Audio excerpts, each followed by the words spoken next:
हाँ बेटा, हम लास्ट क्लास में पढ़ रहे थे व्यंजन किसे कहते हैं। तो उसमें हमने देखा था कि ऐसे वर्ण जिनको लिखने के लिए और बोलने के लिए स्वर की सहायता चाहिए उनको हम व्यंजन कहते हैं। वो हमने पढ़ लिया था। कौन कौन से व्यंजन हमने पढ़े थे? क ख ग घ ण, च छ ज झ य, त थ द ध न, ट ठ ड ढ ण, प फ ब भ म, य र ल व, स स है। ये व्यंजन हमने पढ़ लिए थे और इनको जब काउंट करते हैं तो हमारे पास नंबर आते हैं 33। कितने? 33। और हमने स्वर कितने पढ़ लिए? 11। व्यंजन अभी तक हमने पढ़े हैं 33, स्वर अभी तक हमने पढ़ लिए 11। अब हम पढ़ेंगे संयुक्त व्यंजन। संयुक्त व्यंजन का मतलब होता है जब दो व्यंजनों को मिला करके हम लिखते हैं ना, तो उसको कहते हैं संयुक्त व्यंजन। संयुक्त का मतलब होता है जॉइंट। संयुक्त का मतलब होता है जॉइंट। और व्यंजन आप जानते ही हो, तो दो व्यंजनों को मिलाकर के जब साथ में लिखेंगे तो उसको कहेंगे संयुक्त व्यंजन। जैसे फॉर एग्जांपल हमने अल्फाबेट जो पढ़े हैं ना, उनके अंदर सबसे नीचे वाली लाइन छोड़ दी थी आपके लिए, क्ष त्रे ग, ये वाली लाइन हमने छोड़ दी। ये सारे जो व्यंजन है ये संयुक्त व्यंजन का उदाहरण है।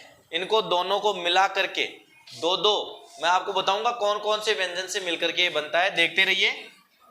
स जो बनता है वो आधे क और स से मिलकर बनता है, समझ गए? स से षटकोण वाले स से बनता है। त्रे जो है वो त और र को मिला के बनता है त्रे। और घ जो है वो बनता है ज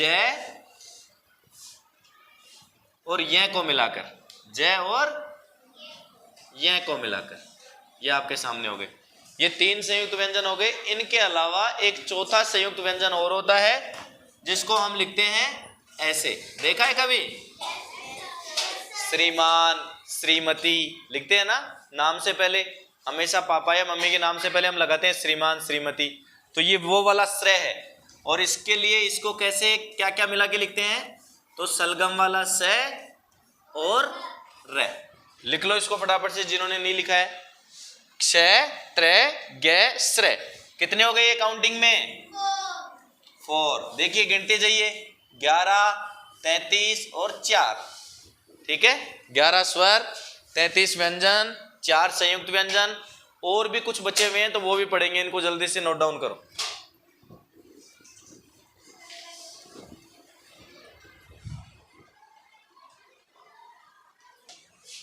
हाँ बेटा, संयुक्त व्यंजन हमने देख लिए, ठीक है।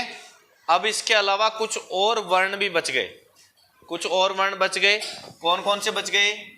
एक तो हमने देखा था कि बारहखड़ी, वो जो हम पढ़ रहे थे ना स्वर, उसके अंदर हमने इन 2 को छोड़ दिया था, अंग और अह छोड़ा था ना, इनको नहीं लिखा था उस समय। एक तो ये वाले, और एक आता है द ध। हम जो सिंपल वाला लिखते हैं ना, जो हमने अल्फाबेट के अंदर लिखा था, उसके अंदर बेटा बातें नहीं, एक लाइन आती है त से टमाटर, ठ से ठठेरा, ड से डमरू, ड से ढक्कन। तो वहां पे ड से डमरू और ड से ढक्कन आते हैं ना, उनको तो लिखते हैं हम बिना बिंदी के। ये नीचे जो लगा रखी है ना बिंदी, वो उनमें नहीं लगाते, लेकिन यहाँ लगाई हुई है, तो ये उन दोनों से अलग है। समझ गए? तो 2 ये हो गए, 2 ये हो गए। कितने हो गए? काउंट करो, देखें। 11 + 13 + 4 + 4 कितने हुए?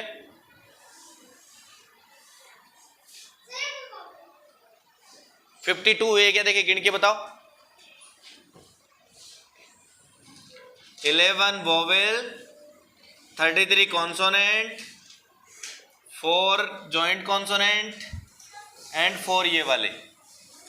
11 and 33 44 48 52 कितने हुए टोटल? 52। तो हिंदी के अंदर वर्णों की संख्या कितनी है? 52। अब आपसे मान लीजिए इन फ्यूचर, बच्चे इधर ध्यान दें, अगर आपसे इन फ्यूचर कोई भी पूछे कि बेटा हिंदी के अंदर वर्णों की संख्या कितनी है, तो आप बताएंगे 52। कितने? 2। अब उनमें से फिर मैं जैसे आपसे पूछ रहा हूं अलग अलग कि बच्चों अलग अलग बताओ, तो आप कहेंगे सर हिंदी में 11 स्वर होते हैं, 33 व्यंजन होते हैं, 4 संयुक्त व्यंजन होते हैं और 4 ये जो वर्ड है ना अंग ए ढ ढ, इस तरह से कितने हो गए टोटल? 52। हिंदी के अंदर वर्णों की संख्या 52 है। इनको अच्छे से याद कर लेंगे पूरा, स्वर व्यंजन कौन कौन से हैं। कल मैं आपका ओरल टेस्ट लूंगा क्लास में और आपका इस चीज़ का वीडियो बनाऊंगा। सभी बच्चों को अलग अलग वर्णों की संख्या आनी चाहिए, कौन सा वर्ण, उसकी परिभाषा, उसके उदाहरण, सारा कुछ आपको अच्छे से रिमाइंड होना चाहिए। You have to learn all the type of letters in Hindi. Okay.